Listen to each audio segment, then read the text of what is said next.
Muy buenas noches, docente. Somos del NRC 9868 de la asignatura Psicología Educativa y el día de hoy vamos a realizar una entrevista al psicólogo educativo y vamos a hablar acerca de su rol que cumple dentro del departamento psicopedagógico.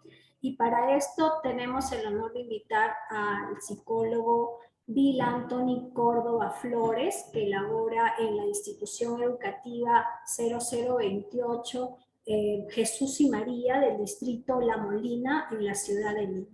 Bienvenido, psicólogo, y dando inicio a la entrevista quisiéramos preguntarle cuáles han sido las facilidades y las dificultades que usted encuentra al momento de realizar su trabajo. ¿Qué tal? ¿Cómo están? Buenas noches. Ya, va a depender mucho, ¿no? Las dificultades que puede tener un profesional de psicología en el ámbito educativo. Primero tenemos que ver si este psicólogo se encuentra en la institución educativa privada o pública, ¿no? Generalmente las públicas, que es donde me encuentro, puede haber una carencia de un ambiente adecuado para poder hacer propiamente o desempeñarse como un psicólogo educativo. Y segundo es que no hay un material apropiado justamente para poder realizar ya sea las sesiones, entre otros. Y creo que eso vamos a poder ahondar más adelante según las preguntas que me vaya realizando. Pero esa sería la principal dificultad. La facilidad podría ser es que los padres de familia, por ejemplo, ven como oportunidad que un psicólogo que está en el colegio va a poder ayudarlos ya sea en cualquier problema que puedan presentarse con relación al estudiante, ¿no?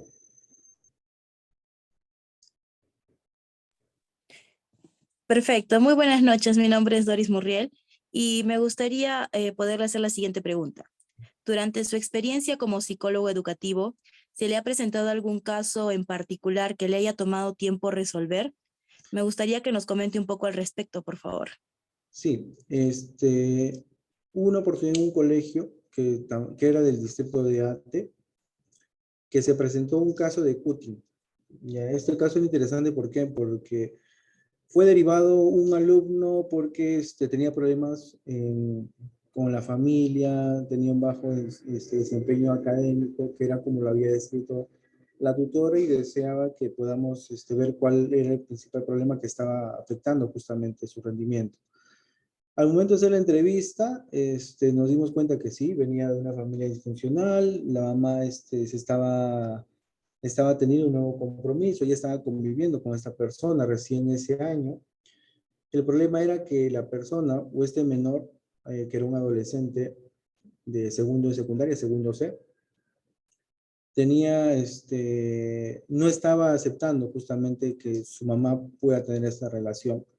Era una convivencia para él forzada, y lo que él había visto como solución era hacerse cortes, ¿no? Que es el cutting como lo conocemos. Luego de hacer la entrevista, nos pudimos dar cuenta que no era el único alumno de ese salón que estaba justamente autolesionándose. Haciendo una entrevista a varios alumnos, nos percatamos que aproximadamente 10 alumnos tenían esta práctica del salón. Y todos iban justamente por un problema de disfuncionalidad familiar o falta de atención hacia los hijos, entre otros, y tuvimos que establecer un programa, porque ya era casi finales de año, establecer un programa donde pueda hacerse el tipo de intervención con los padres e hijos a la vez. Se hicieron solo 3 sesiones porque justamente ya estábamos en el mes de diciembre, y había pasado la primera semana y quedaba corto el tiempo, ¿no? Para poder hacer más sesiones. Se intentó realizar la programación para el siguiente año, para los primeros meses educativos, pero no se logró concretar porque, bueno, yo fui, ya me destacaron para otra institución educativa, pero se propuso al director que pueda continuar con ese plan, que era importante. Comprendo. Muchas gracias. En la siguiente pregunta, me gustaría enfocarme un poco en su labor en el ámbito educativo. Me gustaría que nos comente, por favor, en qué se enfoca la psicología educativa. Ya, ahí sí hay bastante discrepancia porque también, bueno, yo discrepo, ¿no? En sí con los colegas de diversas áreas. ¿Por qué? Porque, por ejemplo, la psicología educativa como tal está orientada a generar lo que es una detección de cualquier caso, más aún si es de algún tipo de violencia para que pueda ser reportado, pero se enfoca más en la prevención y la promoción, ¿no? Dentro de esto para que se puedan buscar estrategias de, por ejemplo, para que puedan atender mejor las clases. Inclusive también se tiene que hacer sesiones con los docentes, ¿no? Para que de alguna forma podamos ver si el tipo de enseñanza que ellos están realizando es la adecuada para los alumnos. Y ha sido complicado a la vez en esta época de la pandemia, ¿no? Porque los docentes en algunos casos son adultos mayores que sobrepasan a veces los 50 años y de alguna forma se les ha hecho mucho más difícil el poder hacer clases de manera virtual. Entonces, eso ha sido otro reto para como psicólogos trabajar lo que es la ansiedad, el estrés de parte del docente, el estrés en parte en los alumnos, ¿no? Porque algunos no contaban con los medios, ya sea para poder contar con el acceso al servicio de Internet. Entonces, con el pasar del año, básicamente, porque el 2020 fue un año no tan productivo, es más, ha habido normas que en el mes de noviembre del 2020 que justamente referían que los alumnos no iban a poder desaprobar, y eso ellos lo veían como fortaleza, ¿no? Porque el alumno sabía que no podía desaprobar el año escolar porque había una ley que lo respaldaba, entonces simplemente no estudiaba. Se buscó otro tipo de estrategia para que en verano justamente puedan llevar algún tipo de reforzamiento guiado, pero igual no ha sido tan productivo. Y no solo lo digo yo, sino que lo dicen las mismas resoluciones, los planes de trabajo que estableció Minedu, donde ellos mismos identificaban que no había habido un progreso como tal de parte del estudiante. Y es ahora justamente donde se ve que sí, ¿no? Los estudiantes no han aprendido como debería haberse, como se pensaba, se podría decir. Entonces, es otra valla que tenemos que seguir afrontando este nuevo año, no el 2023. Entonces, el psicólogo educativo va a tener que estar presente en todo esto, ¿no? No solo en la parte de la promoción, sino en la prevención, darle herramientas a los docentes para que pueda ser, no sé, más dinámica la clase, para que quizás, si no hay un trato asertivo, también lidiar con esas situaciones. Así es. Bueno, para proseguir entonces con las preguntas, la siguiente que viene es si es que usted considera que la labor en el ámbito educativo es importante y por qué. Sí es importante, pero es importante más cuando el profesional o el psicólogo está en una actualización constante, ¿no? Porque si únicamente se va a limitar a que cuando termine su formación universitaria pueda dedicarse a la práctica de la psicología educativa, muchas veces no funciona eso. Entonces, mucho tiene que ver las ganas de seguir superándose de parte del profesional. Y es ahí donde recién se vuelve importante, ¿no? La labor del psicólogo en el centro educativo, porque va a tener mucho más cosas para poder aportar de acuerdo a esa nueva formación. Correcto. A ver, con la siguiente pregunta vamos. Dice, ¿en qué medida interactúa usted con los miembros de la comunidad educativa y qué problemas se han presentado con cada uno de ellos? A ver, la interacción tiene que ser constante, ¿no? Ahora, la comunidad educativa, bueno, se trabaja con los docentes, de alguna forma se tiene que estar en constante comunicación con el director, con los tutores, con los padres de familia, con la misma población estudiantil. Es una población, es un tipo de comunicación en conjunto, ¿no? Y esta comunicación tiene que ser bastante asertiva porque aún ahí en el colegio se va a encontrar resistencia de parte hasta del mismo director y profesores, que muchas veces el psicólogo o ya sean los profesores o el director, le quieren poner un papel muchas veces a los psicólogos como docente, como apoyo de otras áreas, Pero es ahí donde el profesional de psicología debe hacer respetar básicamente las limitaciones, o bueno, que debe ir únicamente orientado a realizar su trabajo como, o su función como psicólogo como tal, no como tutor o no como auxiliar o no netamente como docente. Esa es una valla que también como psicólogos tenemos que ir superando.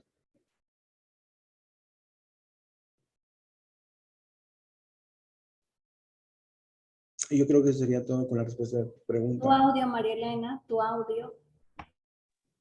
Buenas noches, licenciado Bill. Dentro de su experiencia laboral, ¿qué le ha producido mayor o menor satisfacción? Ya, mayor satisfacción yo creo que cuando los padres de familia saben que hay un psicólogo que pueda aportar en cuanto ya sea a la mejora del rendimiento académico de su hijo o para que puedan lidiar con estrategias de estudio para los menores o inclusive realizar otro tipo de intervención que favorezca un avance positivo de parte del estudiante, yo creo que esa es la satisfacción que un profesional encuentra, ¿no? Que justamente sabe que está cubriendo una necesidad de la población.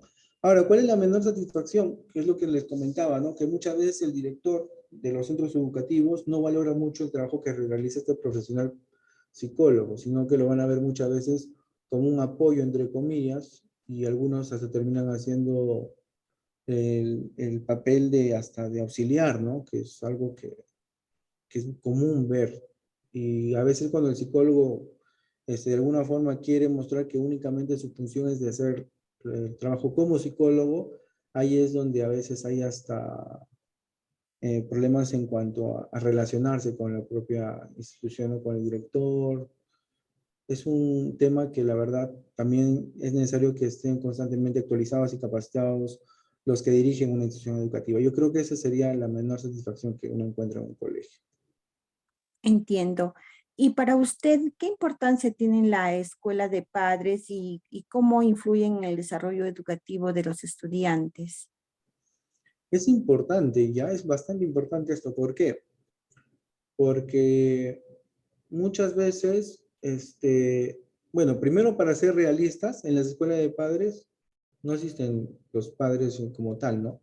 Porque al pluralizar esto se supone que debería ir papá y mamá, pero solo bien va o mamá o solo bien va papá.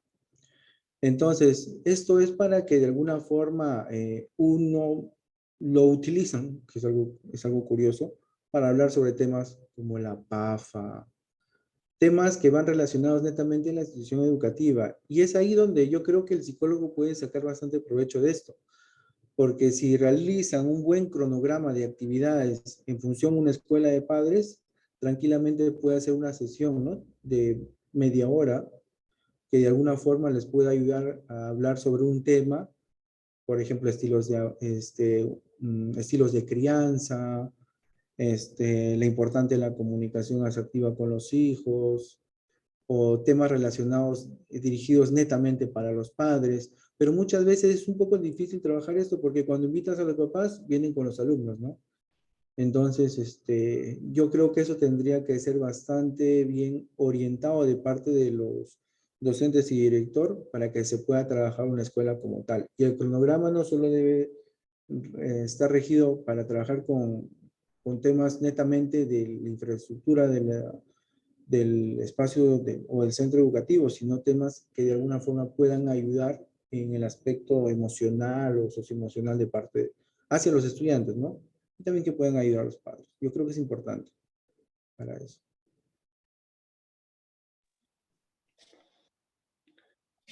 Licenciado, muy buenas noches. Prosiguiendo con la pregunta, ¿cómo es su relación con los maestros y directivos de la institución educativa?